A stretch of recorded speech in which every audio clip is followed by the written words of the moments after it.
خالق کائنات مالک ارض و سما کے لیے ہے، جس نے ہم بنین و انسانوں کو اس روئے زمین کے اندر مبعوث کیا، پیدا کیا، اور پیدا کرنے کے بعد اللہ سبحانہ و تعالیٰ نے ہمیں یوں ہی بلا چوچو چرا بھٹکتا ہوا راہ پر نہیں چھوڑا، بلکہ ہماری رہبری کے لیے، ہمارے رشد و ہدایت کی خاطر 1 لاکھ کم و بیش 24,000 انبیاء کرام کو اس روئے زمین کے اندر مبعوث کیا، اس روئے زمین کے اندر بھیجا۔ تمام کے تمام نبیوں کے اوپر درود ہو، اور تمام کے تمام رسولوں کے اوپر بھی خصوصاً بالخصوص میرے اور آپ کا آقا جناب محمد کریم صلی اللہ علیہ وسلم پر۔ اللہم صلی علی محمد وعلی آل محمد کما صلیت علی ابراہیم وعلی آل ابراہیم انک حمید مجید۔ اللہم بارک علی محمد وعلی آل محمد کما بارکت علی ابراہیم وعلی آل ابراہیم انک حمید مجید۔ محترم حاضرین جمعہ، میں نے آپ حضرات کے سامنے قرآن مقدس سے ایک سورت تلاوت کی ہے، ایک سورت پڑھی ہے۔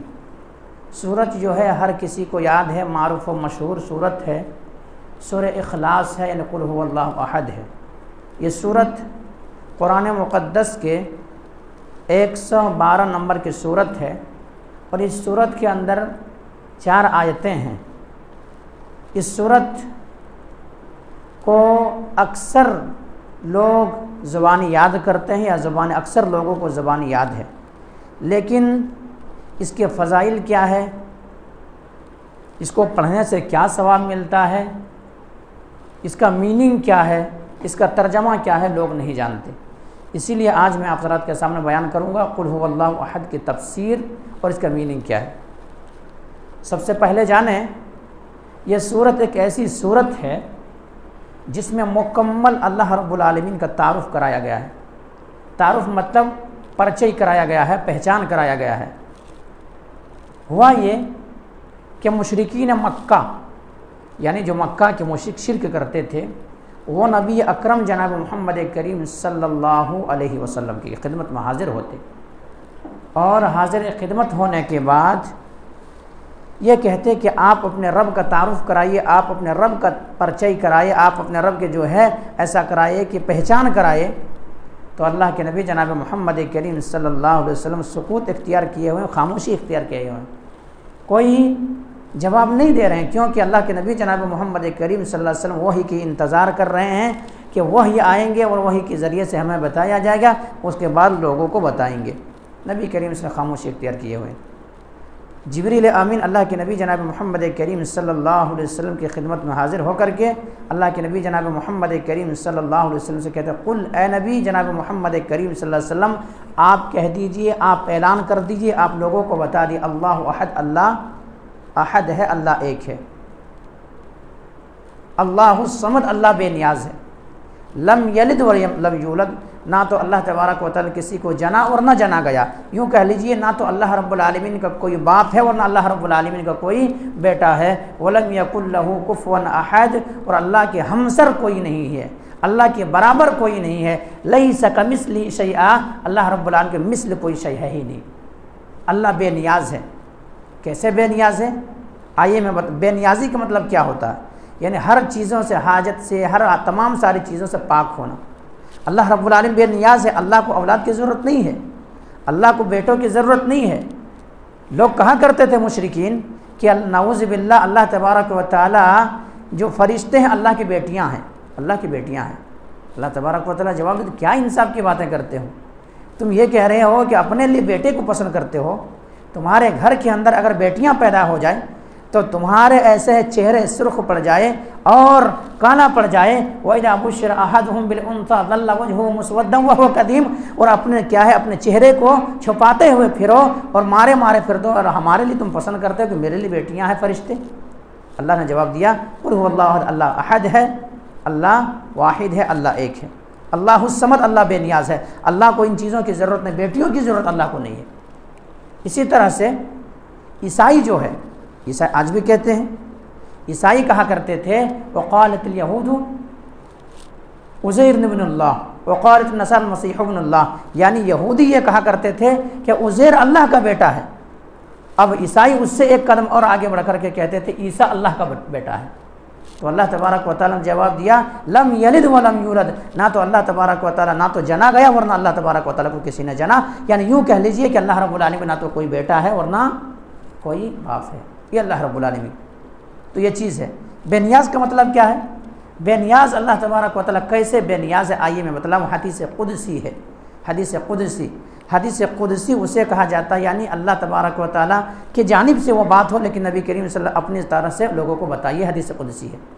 حدیث قدسی اللہ تبارک و تعالیٰ کیسے بے نیاز ہے؟ اللہ تبارک و تعالیٰ کا فرمان ہے کہ ایسا ہے کہ اس طرح سے بے نیاز ہے کہ اگر پوری دنیا کے لوگ عبادت گزار بن جائیں، اللہ کی بندگی کرنے لگے، نیک و صالح بن جائے، پھر بھی اللہ رب العالمین کو کوئی فرق پڑنے والا نہیں ہے۔ اور اگر اسی طرح سے پوری دنیا کے لوگ فاسق و فاجر بن جائیں، گنہگار بن جائیں، معصیت کے کام کرنے لگے اور گناہ کے کام کرنے لگے، پھر بھی اللہ تبارک و تعالیٰ کو کوئی فرق پڑنے والا نہیں ہے۔ اگر کوئی انسان اچھے اعمال کرتا ہے تو اپنے بھلے کے لیے کرتا ہے، اگر برا کرتا ہے تو اپنے لیے کرتا ہے، اللہ رب العالمین کو کوئی فرق پڑنے والا نہیں ہے۔ اگر گنہگار بھی بندہ بن جائے پھر بھی فرق پڑنے والا نہیں، اگر نیکوکار بھی بن جائے تو اللہ تبارک و تعالیٰ کو کوئی فرق پڑنے والا نہیں ہے۔ اسی طرح سے اللہ رب العالمین آگے کہا گیا کہ ایسا ہے کہ پوری دنیا کے لوگ ایک چٹیل میدان میں ایک جگہ جمع ہو جائے، جن و انس اول تا آخر سب جمع ہو جائے اور سب اپنے اپنے مرضی کے مطابق اللہ سے مانگنے لگے، سوال کرنے لگے تو اللہ تبارک و تعالیٰ سب کو عطا بھی کر دے، سب کو دے تو اللہ تبارک و تعالیٰ کے خزانے کے اندر، اللہ تبارک و تعالیٰ کے خزانے کے اندر اتنا بھی کمی نہیں آئے گی جتنا کہ سمندر میں ایک سوئی ڈال کر کے نکال لیا تو کیا کمی پڑتی ہے؟ سمندر ہے، چلتا ہوا نہر ہے، پانی اچھلتا ہوا پانی ہے، اس کے اندر کوئی ایک سوئی ڈالتا ہے نکال لیتا تو کیا فرق پڑنا ہے اس کو؟ تو اللہ رب العالمین کے خزانے کے اندر اگر پورے دنیا کے لوگوں کو عطا کر دے تو بھی اللہ تبارک و تعالیٰ کے کوئی خزانے کے اندر کمی پڑنے والی نہیں ہے۔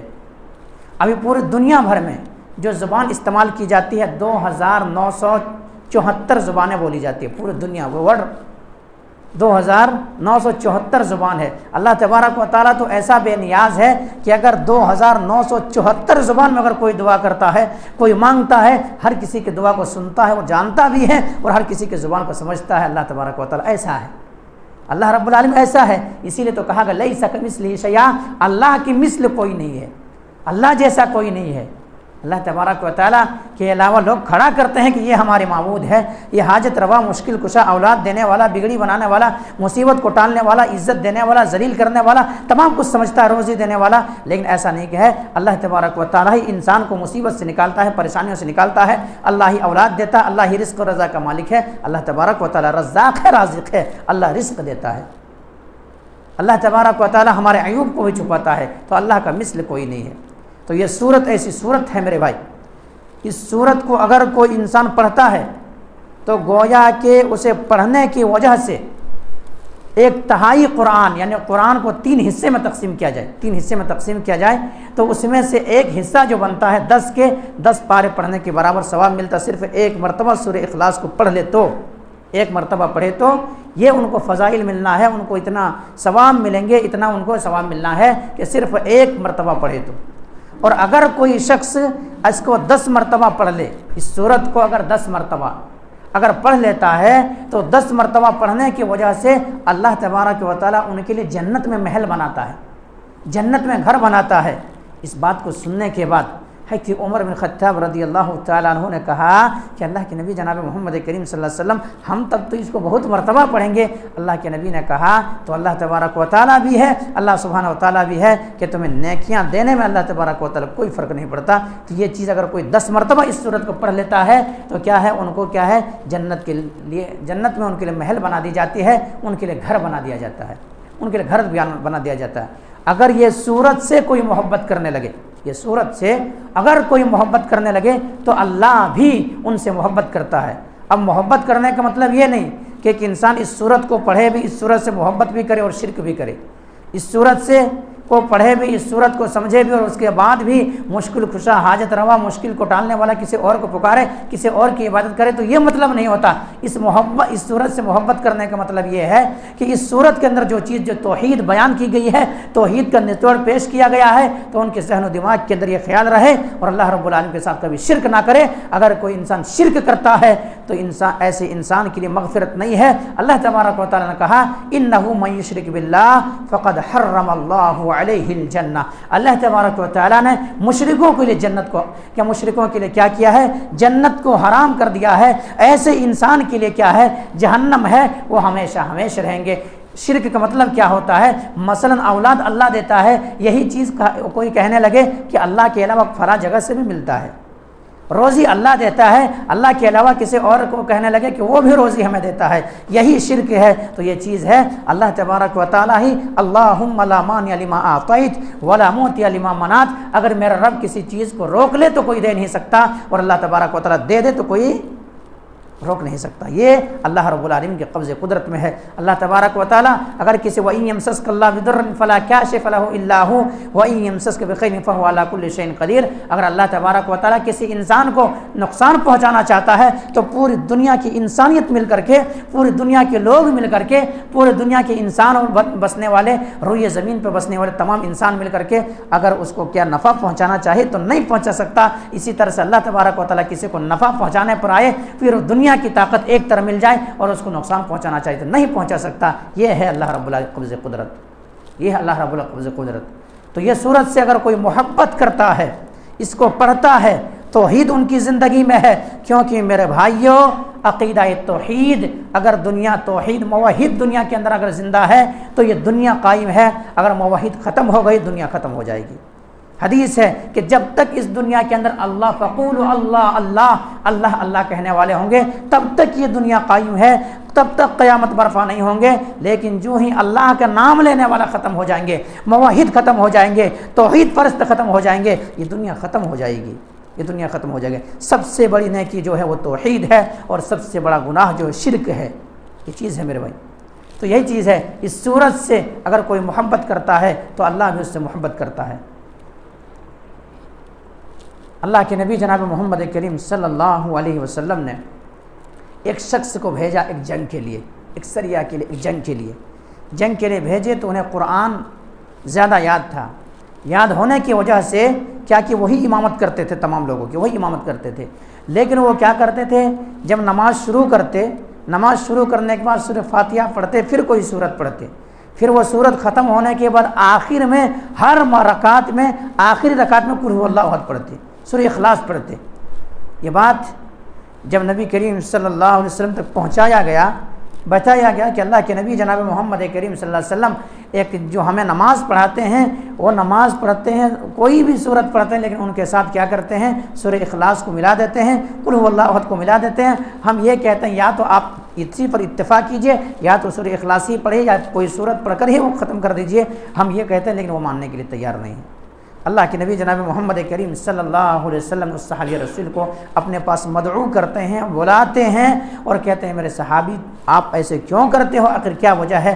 کہ اللہ کے نبی جناب محمد کریم صلی اللہ علیہ وسلم اس میں اللہ کے اوصاف بیان کیے گئے ہیں، اللہ کی صفت بیان کیے گئے ہیں، اور ان صفتوں سے مجھے محبت ہے، ان صفتوں سے میں پیار کرتا ہوں۔ اللہ کے نبی نے کہا کہ تمہارے لیے جنت ہے اور اللہ بھی تم سے پیار کرتا ہے، اللہ تمہارے لیے محبت کرتا ہے۔ تو یہ ہے اس صورت کے میرے فضیلت اور یہ ہے اہمیت میرے بھائی۔ تو ہمیں اور آپ کو کیا ہے، جتنا ہو سکے ہم اور آپ اس صورت کی تلاوت کریں، سورت کی تلاوت کریں۔ اگر ایک مرتبہ پڑھیں گے گویا کہ 10 مرتبہ قرآن پڑھنے کے برابر ثواب ملتا۔ اگر کوئی تہجد گزار ہے، اگر وہ انسان ان کو قرآنی صورتیں یاد نہیں ہے، وہ تہجد میں قیام اللیل کے اندر بہت لمبا کھڑا ہونا چاہتا ہے، انہیں قرآن کو کوئی صورت نہیں آتی ہے، اگر قل هو اللہ احد کے اگر 100 مرتبہ بھی پڑھے تو کوئی حرج نہیں، اسی کو 100 مرتبہ پڑھتے جائے، قیام کو لمبی کرتے جائیں، کیونکہ نوافل نماز ہے، جتنا قرآن کو پڑھتے جائیں گے اتنا آپ کو ثواب ملیں گے۔ تو یہ قل هو اللہ احد ہے۔ اسی طرح سے ایک صحابی رسول جو قبیلہ انصار سے تھے، انصار و مہاجر، انصار انہیں کہا جاتا ہے، جب مکہ سے ہجرت کر کے مدینہ آئے، اور مدینہ جب ہجرت کر کے مہاجر آئے تو انصار نے مدد کی، مال تن من دھن سب کچھ دیے، یہاں تک کہ زمین و جائیداد دینے کے لیے بھی تیار ہو گئے، تو اسے انصار کہا جاتا ہے۔ تو انصار میں سے ایک مسجد قباء کے لیے ایک صحابی رسول کو امام بنایا گیا۔ اب وہ صحابی رسول کیا کرتے ہیں، یعنی ان کا بھی یہی حال ہے، یہ حال ہے یعنی جب بھی سورہ فاتحہ کو ختم کرتا ہے، سورہ اخلاص پڑھتا ہے، پھر دوسری سورت پڑھتا ہے۔ ہر پوری نماز کا معمول یہی بنا ہوا ہے، پوری نماز کا یہ معمول بنا ہوا ہے۔ وہاں کے لوگوں نے کہا جو نماز پڑھتے تھے ان کے پیچھے، ان کے ہمراہ جو رہتے تھے، انہوں نے کہا کہ ایسا کیجئے آپ، یا تو یہی صورت جو ہے آپ سورہ اخلاص جو قل هو اللہ احد جو پڑھتے ہیں، قل هو اللہ احد ہی پر آپ کیا کریں، اتفاق کیجئے، یا تو کوئی دوسری ہی صورت پڑھ لیجئے۔ آپ ہر نماز میں شاید قل هو اللہ پڑھتے ہیں، آپ کو یقین نہیں ہوتا ہے، اعتماد نہیں ہوتا ہے، اور آپ دوسری صورت کی تلاوت کر دیتے ہیں۔ کہا نہیں، ایسا نہیں ہو سکتا ہے، میں امامت کو تو چھوڑ سکتا ہوں، مصلی کو تو چھوڑ سکتا ہوں، لیکن میں اس صورت کو میں نماز میں پڑھنا نہیں چھوڑ سکتا ہوں، میں اس صورت سے محبت کرتا ہوں۔ اللہ کے نبی نے کہا کہ انسان جو ہے، جب تذکرہ کیا گیا اس صحابی رسول کا، تو اللہ کے نبی نے کہا کہ یہ انسان جنتی ہے، تو دیکھیں صورت سے محبت کرنے کی وجہ سے جنتی قرار دیا۔ تو یہ ہے قل هو اللہ احد، یہ ہے فضائل، یہ ہے اہمیت، یہ ہے فضیلت۔ ہم اور آپ قرآن آج سمجھتے نہیں ہیں، بہت سارے لوگ ہیں، بہت سارے مسلمان ہیں، کئی ملک ہندوستان کے اندر تقریباً 80% مسلمان ایسے ہیں جن کو قرآن پڑھنا ہی نہیں آتا، 5% لوگ ترجمے کے ساتھ قرآن کو سمجھتے ہیں، لیکن یہ آج لوگوں میں یہ عائد کرا دیا گیا ہے، یہ کہہ دیا گیا ہے کہ تمام چیزوں کو آپ سمجھ سکتے ہیں لیکن قرآن کو آپ نہیں سمجھ سکتے، قرآن سے لوگوں کو دور کر دیا ہے۔ تو کہاں سے سمجھیں گے کہ قرآن کیا ہمیں سکھاتا ہے، قرآن ہمیں کیا بتاتا ہے، قرآن کے اندر کیا تعلیم دی جاتی ہے، قرآن کے اندر کیا لکھا ہوا ہے، قرآن کیا کہتا ہے، رب کا فرمان کیا ہے، رب نے کیا پیغام بھیجا ہے۔ دنیا کا معاملہ ہے، اگر کوئی ایک انسان کے پاس اگر کوئی میسیج بھیجے، اگر وہ انسان کی اگر انگلش میں لکھا ہوا ہے، وہ انگلش کو نہیں جانتا تو کسی دوسری زبان میں کنورٹ کرے گا اور سمجھنے کی کوشش کرے گا کہ میرے دوست نے کیا پیغام بھیجا ہے، میرے چاہنے والوں نے کیا پیغام بھیجا ہے، میرے رفیقوں نے کیا پیغام بھیجا ہے، ان کو سمجھنے کی کوشش کرے گا۔ لیکن یہی انسان، ہر چیز ٹیکنالوجی موجود ہے، تمام چیزیں موجود ہے، سمجھ سکتا ہے، ہر زبان کے اندر قرآن موجود ہے۔ آپ کو تیلگو زبان آتی ہے، اس پہ قرآن پڑھ سکتے ہیں، آپ کو انگلش آتی ہے، اس پر قرآن پڑھ سکتے ہیں، آپ کو بنگلہ آتا ہے، اس پر قرآن پڑھ سکتے ہیں، آپ کو اردو آتی ہے، اس پر قرآن پڑھ سکتے ہیں، آپ کو کوئی بھی زبان، ہندوستان کے اندر جتنے ساری زبانیں ہیں، ہر زبان کے اندر قرآن کریم کا ترجمہ موجود ہے، قرآن موجود ہے، بھلا آپ جاننے کی کوشش کیوں نہیں کرتے؟ اس کا مطلب یہ ہے کہ آپ نے قرآن سے محبت نہیں کیا، آپ قرآن سے محبت نہیں کیے، اس لیے آپ ان کو پڑھنے کی کوشش نہیں کر رہے ہیں، جاننے کی کوشش نہیں کر رہے ہیں۔ ورنہ میرے بھائیوں، اللہ کے نبی جناب محمد کریم صلی اللہ علیہ وسلم کا فرمان ہے، طلب العلم فریضۃ علی کل مسلم، ہر مسلمان مرد و خواتین کے لیے ضروری ہے وہ علم دین کو سیکھے، علم و دین کو جانے، شریعت کو سمجھے، قرآن کو پڑھے، قرآن کو لوگوں تک پہنچائے۔ کیوں؟ قرآن کو پڑھنے والا سب سے بہتر انسان ہے۔ اللہ کے نبی جناب محمد کریم صلی اللہ علیہ وسلم نے کہا، خیرکم من تعلم القرآن وعلمہ، لوگوں کی نظر میں جو پیسے والے ہیں وہ اچھے ہیں، لوگوں کی نظر میں اور دیگر لوگوں کو اچھا کہا جاتا ہے، لیکن اللہ کی نظر میں، اس کے رسول کی نظر میں اگر سب سے زیادہ محبوب ہے تو قرآن کو پڑھنے والا، قرآن کو پڑھانے والا ہے میرے بھائی۔ تو قرآن کو سمجھنے کی کوشش کریں، قرآن کو جاننے کی کوشش کریں۔ تو یہ چیز ہے قرآن کو سمجھنے جاننے کی کوشش کریں۔ تو لوگوں نے کیا، بہت سارے لوگ کیا قرآن کو پڑھنا ہی نہیں جانتے، کوئی لوگ اگر ترجمے کے ساتھ پڑھنا چاہے تو ان کو قرآن سے دور کر دیا جاتا ہے کہ آپ قرآن نہیں سمجھ سکتے ہیں، اور قرآن سے کیا، قرآن صرف اب اسی لیے رہ گیا ہے کہ اگر کوئی مرے تو ان کے لیے قرآن کو پڑھ دیا اور بخشا ہونے کے لیے ان کو پڑھ دیا، یہ قرآن بس یہی حالت رہ گئی ہے۔ اس لیے کسی شاعر نے کہا تھا کہ طاقوں میں سجایا جاتا ہوں، آنکھوں سے لگایا جاتا ہوں، جب قول و قسم لینے کے لیے تقرار کی نوبت آتی ہے پھر میری ضرورت پڑتی ہے، ہاتھوں میں اٹھایا جاتا ہوں، تعویذ بنایا جاتا ہوں، دھو دھو کے پلایا جاتا ہوں۔ آج قرآن یہی رہ گیا ہے، لیکن قرآن کے اندر کیا پیغام ہے، کیا پیغام الہی ہے، اس کو سمجھنے کے لوگ کوشش نہیں کر رہے ہیں۔ میرے بھائیو، قرآن کو سمجھنے کی ضرورت ہے، قرآن کو سیکھنے کی ضرورت ہے۔ قرآن سے یہ صحابہ کرام کی ایسی محبت تھی، صحابہ کرام ایسے محبت کیا کرتے تھے۔ حضرت خالد بن ولید رضی اللہ تعالی عنہ، ان کی زندگی جو ہے پوری زندگی جنگ میں کٹ گئی ہے، 101 جنگیں لڑی ہے، یہ 101 جنگ، اور ان کی اتفاق ایسا ہے کہ 101 جنگ میں ایک جنگ بھی نہیں ہارے، ایک جنگ بھی نہیں ہارے، 101 جنگ لڑے، تمام کی تمام جنگ جیتے انہوں نے۔ لیکن یہی جب قرآن کو ہاتھ میں اٹھاتے تھے تو قرآن کی نسخوں کو پکڑ کے، مصحف کو پکڑ کے آنکھوں سے آنسو جاری ہو جاتی تھی، لڑی جاری ہو جاتی تھی، اور قرآن سے کہتے تھے، اے قرآن تم ہمیں معاف کرنا، کیونکہ ہمیں وقت نہیں مل پا رہا ہے، ہم جہاد کے لیے، اسلام کے پھیلاؤ کی خاطر، اسلام کی سربلندی کی خاطر، اسلام کے پرچم کو لہرانے کی خاطر، انسان کیا ہے، اسلام کو پھیلانے کے لیے ہم تگ و دو کر رہے ہیں، محنت کر رہے ہیں، اسی لیے کیا ہے ہمیں وقت نہیں مل پاتا ہے۔ تو ایسے اللہ کی رضا اور خوشنودی کے لیے جنگ میں کٹتی تھی زندگی، لیکن قرآن سے یہ کہتا تھا، کیوں؟ اگر قرآن انسان نہیں پڑھتا ہے تو کل قیامت کے دن یہی قرآن ان کے خلاف گواہی دیں گے۔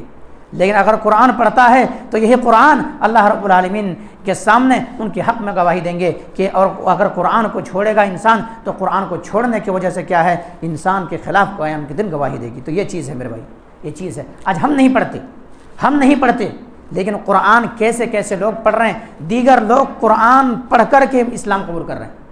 اگر ان کو بھی یہی کہہ دیا جائے کہ آپ 18 علوم جب تک نہیں سیکھیں گے، قرآن نہیں پڑھ سکیں گے، قرآن نہیں سمجھ سکیں گے، تو آج جو ملک ہندوستان اور دیگر جگہوں کے اندر جو انسانیت کا اسلام تیزی سے پھیل رہا ہے وہ کبھی نہیں پھیلے گا۔ کیوں؟ اگر ان کو بھی قرآن سے دور کر دیا جائے، لیکن وہ سمجھتا ہے، قرآن کو پڑھتا ہے، ان کے میننگ کو سمجھتا ہے، تفاسیر کو جانتا ہے، اللہ نے کیا کہا ہے سمجھنے کی کوشش کرتا ہے، اور پھر آ کر کے متاثر ہوتا ہے، کلمہ پڑھ دیتا ہے، کلمہ پڑھ کر کے اسلام لاتا ہے۔ اسلام لانے کے بعد جنت کا راستہ ان کے لیے ہموار ہو جاتی ہے۔ تو یہ چیز ہے۔ آئیے میں آپ کو بتاؤں، جرمن کے ایک شخص یہ اصل میں عیسائی تھے۔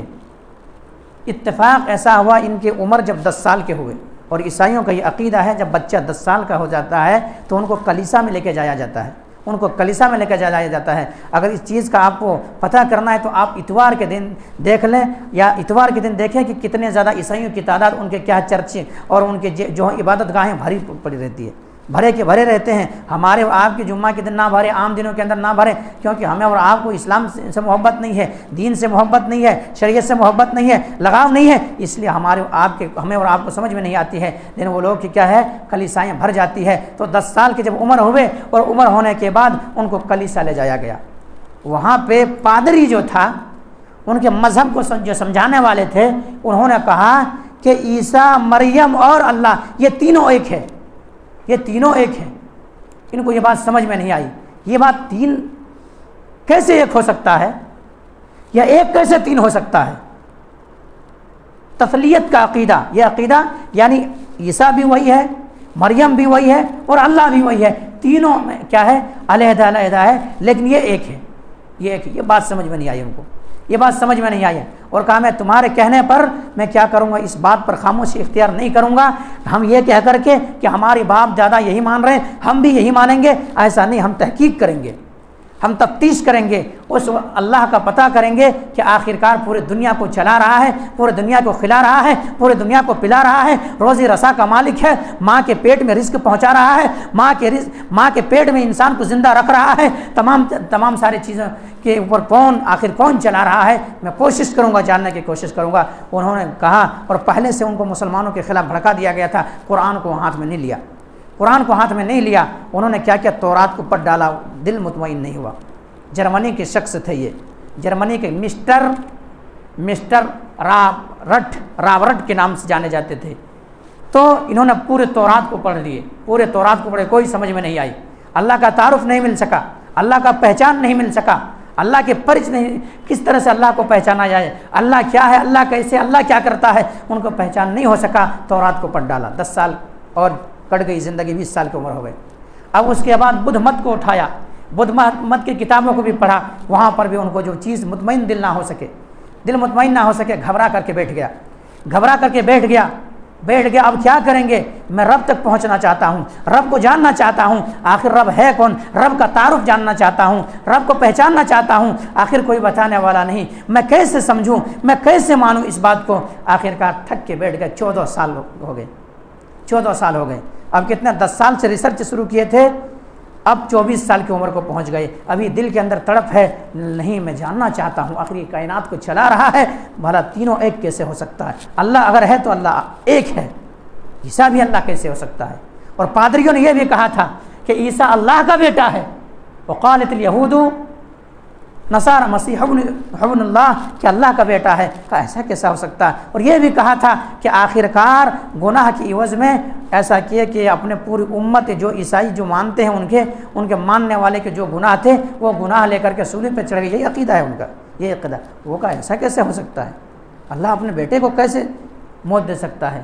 ابھی مزید ریسرچ شروع کیا، 14 سال بیت گئے، ابھی کوئی چیز انہیں نہیں مل سکا۔ آخرکار جرمنی ہی کی ایک شخص انہیں ملا، کہیں سفر کر رہے تھے، سفر کر رہے تھے، اچانک کہا کہ باتوں میں بات آئی تو وہ کہا کہ میں رب کا تعارف جاننا چاہتا ہوں، رب کو پہچاننا چاہتا ہوں، جس رب نے مجھے پیدا کیا ہے اس رب کو جاننا چاہتا ہوں، آخر رب کی پہچان کرنا چاہتا ہوں کیا ہے۔ انہوں نے کہا قل هو اللہ احد، یہی سورت جو سورہ اخلاص کے نام سے جانے جاتے ہیں، سورہ اخلاص ترجمے کے ساتھ رکھ دیے ان کے سامنے۔ وہ کہا دیکھیے 14 سال ہماری بیت گئی ریسرچ میں یہی کھوج رہا تھا، یہی تلاش کر رہا تھا، لیکن میں اگر مسلمان کے قرآن کو اٹھایا ہوتا، اگر قرآن کو ہاتھ میں لیا ہوتا، قرآن کی اسٹڈی کیا ہوتا، قرآن کو پڑھا ہوتا، قرآن پر ریسرچ کیا ہوتا، تو آج ہمیں 14 سال جو ہمارے بیت گئے ہیں ریسرچ میں ہماری زندگی سے کٹ گئی ہے، یہ چیز ہمیں نہ دیکھنا پڑتا اور فوراً اسلام قبول کر لیتا ہے، فوراً اسلام قبول کرتا ہے۔ ان کو کیسے سمجھ میں آ گئی وہ بات، ان کو کیسے سمجھ میں آ گئی؟ تو میرے بھائی قرآن ہر کوئی سمجھ سکتا ہے۔ اللہ تبارک و تعالیٰ نے کہا وَلَقَدْ يَسَّرْنَا الْقُرْآنَ لِلذِّكْرِ فَهَلْ مِن مُدَّكِرٍ۔ اللہ تبارک و تعالیٰ ایک مرتبہ نہیں، دو تین مرتبہ قرآن کے اندر کہتا ہے کہ قرآن کو ہم نے آسان بنایا ہے، کوئی ہے سمجھنے والا، کوئی ہے اس کو سیکھنے والا۔ تو میرے بھائیوں ہم اور آپ قرآن سے جڑ جائیں، ہم اور آپ قرآن سے جڑ جائیں۔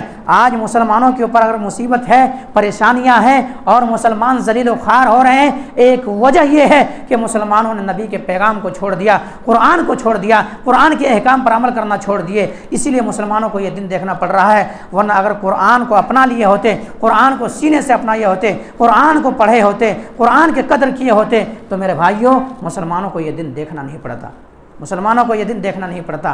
قرآن ہر کسی کو سیکھنا ضروری ہے، ہر کسی کو سیکھنا ضروری ہے۔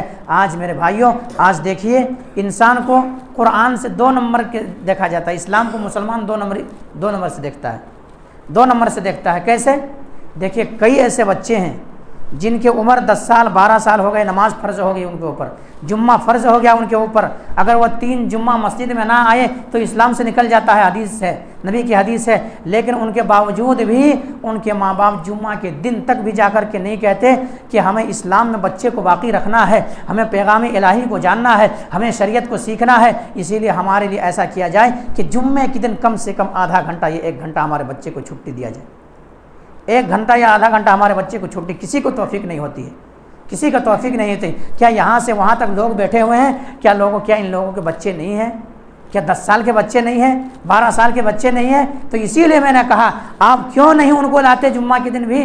آپ یہ سمجھ کر کے اگر میں جمعہ کے دن ان کو لاتا ہوں تو ان کے پڑھائی کے اندر خلل پیدا ہوگی، پڑھائی کے اندر خلل پیدا ہوگی تو رینک کم آئیں گے، ہمارا بچہ آگے نہیں پہنچ پائے گا۔ اس لیے ہم نے اور آپ نے شریعت کو پس پشت ڈال دیا، اور جو قوم اپنے شریعت کو، اپنے مذہب کو، اپنے دین کو، اپنے قرآن کو، نبی کا پیغام کو جب پس پشت ڈال دے اور 2 نمبر سے دیکھنے لگے، پھر وہ قوم کو یہی حال ہوگا، ذلیل و خوار ہوں گے، پھر ان کے لیے عزت کی زندگی نہیں، ذلالت کی زندگی ہوگی۔ تو میرے بھائیوں میں اس سے قبل بھی کہا تھا، آج بھی کہہ رہا ہوں کہ اگر آپ کے بچے اگر 10 سال سے زیادہ عمر ہو گیا ہے، 10 سال سے زیادہ عمر ہو گیا ہے، تو آپ جا کر کے آپ کے بچے اسکول میں پڑھتے ہیں، کالج میں پڑھتے ہیں، کہیں بھی پڑھتے ہیں، آپ اسلام میں باقی رکھنا ہے، ان کو اسلام میں باقی رکھنا ہے، جا کر کے ریکویسٹ کریں، ادباً گزارش کریں، ان سے کہیں کہ میرے بچے کو اللہ کے واسطے ایسا کریں کہ 10 منٹ کیا ہے، آدھا گھنٹہ یا 1 گھنٹہ کے لیے چھوڑ دیں، آدھا گھنٹہ یا 1 گھنٹہ کے لیے چھوڑ دیں، تو کیا ہوگا؟ تب ہماری یہ مسجدیں آباد ہوگی، تب لوگ نماز پڑھیں گے۔ ورنہ ان کو زندگی بھر کیا ہے، کہاں تعلیم دی جائے گی، اللہ کا تعارف نہیں، اللہ کا پہچان نہیں، لا الہ الا کیا ہے، اس کے معنی کیا ہے، اس کی میننگ کیا ہے، وہ پتہ ان کو نہیں ہے۔ بھلا وہ بچہ آگے چل کر کیا نماز پڑھے گا، وہ بچہ آگے چل کے کیا مسجدوں کو آباد کرے گا؟ انہوں نے شریعت کو تو جانا نہیں، خطبہ کو تو سنا نہیں، نبی کے پیغام تو ان تک پہنچا ہی نہیں۔ وہ جب پیغام پہنچایا جا رہا تھا، دین بتایا جا رہا تھا، شریعت بتایا جا رہا تھا، نبی کے بات آ رہی تھی، قرآن کی آیت پڑھ کے سنایا جا رہا تھا، اس وقت کہیں اور پر تھا، ان کے عقیدے کے اندر بگاڑ پیدا ہو رہا تھا۔ بھلا وہ بچہ کہاں دین سے قریب ہوں گے، میرے بھائیو اللہ نے اگر آپ کو اولاد سے نوازا ہے تو آپ کے اوپر ذمہ داری بنتی ہے، آپ اسلام کی تعلیم دیں، انہیں کم سے کم اتنا تعلیم سکھائیں، کم سے کم اتنا دین دیں کہ وہ اللہ کا تعارف، اللہ کو پہچان سکے، کم سے کم اتنا تعلیم دیں کہ وہ صحیح ڈھنگ سے نماز پڑھ سکے، کم سے کم اتنا تعلیم دیں کہ وہ اسلام پر زندگی بسر کر سکے، اسلام کیا ہے وہ جان سکے۔ ورنہ پھر وہی ہوگا جو کیا کون بنے گا کروڑ پتی، آیا تھا نا، پوری دنیا کے اندر وائرل ہوا، ان سے سوال کیا گیا کہ موسیٰ علیہ الصلوۃ والسلام اللہ کے پیغمبر تھے یا کون تھے؟ نہیں بتا سکے، وہ پورے دنیا کے اندر تھو وہ میں ہوئی، کتنا جا کر کے وہاں منچ پہ بیٹھا ہوا ہے، سوال ہو رہا ہے۔ موسیٰ علیہ السلام اگر وہ جانے ہوتے، خطبہ یا جمعہ میں شریک ہوئے ہوتے، ایک بار بھی سنے ہوتے تو وہ ضرور جانتے کہ موسیٰ علیہ السلام اللہ کے پیغمبر ہے، جانتے نہیں جانتے؟ لیکن وہاں پہ بتایا گیا، کہا کیا سوال کو بدل دیا جائے، کیا کہا؟ مسلمان نمائندگی کر رہے تھے، وہاں پر کون بنے گا کروڑ پتی میں؟ جب پوچھا گیا کہ اس میں سے کون پیغمبر ہے، جبریل کے نام لیا گیا، موسیٰ علیہ السلام کا نام لیا گیا۔ ابھی بھی آج بھی نیٹ پہ موجود ہے، دیگر جگہوں پہ موجود ہے، آپ دیکھیں اس پر مسلمان سے سوال کیا گیا، کہا کیا سوال کو بدل دیا جائے؟ بولے یہ ہے مسلمانوں کی حال، یہ ہے مسلمانوں کی حال۔ لیکن میرے بھائیوں، ہمیں اور آپ کو کیا ہے؟ اور آج اس کوریز میں عقیدے کا بگاڑ ہو رہا ہے، عقیدے بگاڑا جا رہا ہے۔ آج میجک سسٹم ہے، کالجوں کے اندر میجک سسٹم ہے۔ کیسا؟ چاکلیٹ رکھا جاتا ہے، اللہ چاکلیٹ دو، اس وقت چاکلیٹ نہیں ملتا ہے۔ جب عیسیٰ کا نام لیا جاتا ہے، عیسیٰ مسیح ہمیں چاکلیٹ دیجئے، میجک سسٹم ہے، وہاں پہ آواز کیچ کرتی ہے اور چاکلیٹ گر جاتا ہے۔ پھر وہ بچہ کیا کہتا ہے؟ عیسیٰ دے رہا، اللہ نہیں دے رہا۔ نعوذ باللہ، ہے نہیں ہے؟ سینے پہ ہاتھ بھریں۔ اور میرے بھائیوں، اگر اب بھی نہیں سمجھیں گے، یہ قوم اب بھی نہیں جانے گی، یہ قوم اب بھی نہیں سدھرے گی، پھر یہ قوم کبھی بھی ذلیل و خوار ہونے سے نہیں بچیں گے۔ ایسا ہو رہا ہے میرے بھائی، ایسا ہو رہا ہے کہ میوزک سسٹم ہے، عقیدے بگاڑا جا رہا ہے۔ اور کئی لوگوں نے دیکھا جن کو بھوت چڑھا ہوا تھا، اعلیٰ تعلیم کے کتابوں کے اندر کوئی چیز نہ ملنے لگے تو اللہ سے نہ مانگ کر کے عیسیٰ مسیح سے سوال کیا گیا، عیسیٰ مسیح سے مانگا گیا۔ عیسیٰ مسیح کہاں دیتا ہے؟ عیسیٰ تو خود اللہ تبارک و تعالیٰ کے بندے ہیں۔ عیسیٰ علیہ السلام کو اللہ تبارک و تعالیٰ نے آسمان پہ اٹھا لیا ہے۔ پھر قرب قیامت کے دن عیسیٰ علیہ السلام آئیں گے، نبی کی شریعت پر کیا ہے، امت محمدیہ میں داخل ہوں گے، کلمہ پڑھ کر کے پھر نبی کی امت میں آئیں گے، پھر قیامت برپا ہوگی، یہ چیز ہوگا۔ بھلا کہاں ہوں گے؟ اب اسی کو رب ماننے لگے وہ تو۔ اسی لیے جب اس پادری کے سامنے، جب اس جرمنی شخص کے سامنے قرآن کو رکھا گیا، قل هو اللہ احد، ترجمہ سنیں، قل هو اللہ احد، اللہ کیا ہے؟ واحد ہے، اللہ احد ہے، اللہ ایک ہے، اللہ الصمد، اللہ بے نیاز ہے، اللہ بے نیاز ہے، اللہ کو کوئی چیز کی حاجت نہیں ہے۔ لم یلد ولم یولد، نہ تو اللہ رب العالمین کو کسی نے جنا اور نہ اللہ تبارک و تعالیٰ جنا گیا۔ کیا بتایا گیا؟ نہ تو اللہ کو کوئی باپ ہے، یوں سمجھ لیجئے، نہ کوئی بیٹا ہے۔ وہ کہہ رہے ہیں کہ نہیں، عیسیٰ علیہ السلام تو اللہ کے بیٹے ہیں۔ قرآن کو اگر سورہ اخلاص کو پڑھ لے، سمجھ لے، غور و فکر کر لے، ہر زبان کے اندر قرآن موجود ہے، کبھی عقیدے کے اندر بگاڑ پیدا نہیں ہوگی۔ وہ انسان کہے گا نہیں، یہ اللہ نہیں ہو سکتا ہے، اللہ کا بیٹا نہیں ہو سکتا۔ عیسیٰ علیہ السلام نے خود کہا، انی عبداللہ، میں اللہ کا بندہ ہوں، کہا اللہ کا بیٹا، ابن اللہ، میں اللہ کا بیٹا نہیں کہا۔ میرے بھائیو، یہ چیز ہے۔ تو بہرحال قل هو اللہ احد کو اگر کوئی 10 مرتبہ پڑھتا ہے تو ان کے لیے جنت میں ایک محل بنایا جاتا ہے۔ کوئی 10 مرتبہ پڑھتا ہے تو جنت کے اندر ایک گھر بنایا جاتا ہے۔ اگر قل هو اللہ احد سے کوئی محبت کرتا ہے تو اللہ تبارک و تعالیٰ اس سے محبت کرتا ہے اور جنت میں ان کے لیے گھر بنایا جاتا ہے۔ تو میرے بھائیوں، چھوٹی چھوٹی صورتیں جو ہے ہم اور آپ اس کو ترجمے کے ساتھ پڑھنے کی کوشش کریں۔ الحمدللہ رب العالمین جو ہے کیا معنی کیا ہے اس کا سمجھنے کی کوشش کریں کہ الحمدللہ رب العالمین ہم نماز میں پڑھ رہے ہیں، سن رہے ہیں، آخر اس کا میننگ کیا ہے؟ قل هو اللہ احد ہر روز پڑھتے ہیں، قل هو اللہ احد اس کا میننگ کیا ہے؟ قل اعوذ برب الفلق ہر روز پڑھتے ہیں، اس کا میننگ کیا ہے؟ چھوٹی چھوٹی صورت۔ اور جن کو جو زبان آتی ہے، اگر کسی کو انگلش آتا ہے تو وہ انگلش میں قرآن رکھ لیں، کسی کو تیلگو زبان آتی ہے وہ زبان میں قرآن رکھ لیں، ہر جو زبان آتی ہے اس زبان میں رکھ لیں، اور ڈیلی کم از کم ایک چھوٹی صورت کی تلاوت کریں، اس کو سمجھنے کی کوشش کریں کہ اللہ کیا کہہ رہا ہے، سمجھنے کی کوشش کریں، قرآن سے جڑ جائیں۔ انشاءاللہ قرآن سے جڑیں گے تو پھر ایسا ہوگا کہ آپ کے لیے خیر ہوں گے۔ تو یہ چیز ہے، بہرحال وقت کی قلت ہے، یہیں سے بات کو ختم کریں گے۔ اللہ تبارک و تعالیٰ سے دعا کریں گے کہ مولا کریم جو بات کہی گئی ہے، سب سے پہلے تو ہم اور آپ کو 3 باتوں کے اوپر اچھی سمجھ کے توفیق دے دیں۔ اس کے بعد مولا کہ ہم تمام مسلمانوں کو، مولا کریم مسلمان اب قرآن سے دور ہے، نہ تو قرآن کی تعلیم آتی ہے، نہ تو قرآن پڑھنا آتا ہے، نہ تو قرآن بچوں کو پڑھاتا ہے، نہ قرآن کیا کہتا ہے نہ جانتا ہے، نمازوں سے دور ہے، مسجدوں سے دور ہے، قرآن سے دور ہے۔ تو مولا کریم تو تمام مسلمانوں کو جو شریعت دین اسلام جو سب سے اچھا مذہب ہے، سب سے بہتر دین ہے، ان الاسلام کیا ہے، سب سے بہتر دین اسلام ہے، تو کیا ہے اسلام سے محبت کرنے، شریعت کو سمجھنے، قرآن سے محبت کرنے، قرآن کو سیکھنے کی توفیق دے دے۔ مولا کریم جو اس دنیا سے جا چکا ہے ان کی مغفرت فرما دے۔ مولا کریم جو قبر کے مدفون ہے ان کے قبروں کو جنت کا باغ بنا دے۔ مولا کریم جو بیمار ہے انہیں شفاء کامل عاجل عطا کر دے۔ مولا کریم ہمارے مسجد غیر آباد ہے، مولا کریم تو مسجدوں کو آباد کر دے۔ تقبل یا رب العالمین وآخر دعوانا الحمدللہ رب العالمین، سبحان ربک رب العزة عما یصفون وسلام علی المرسلین والحمد للہ رب العالمین برحمتک۔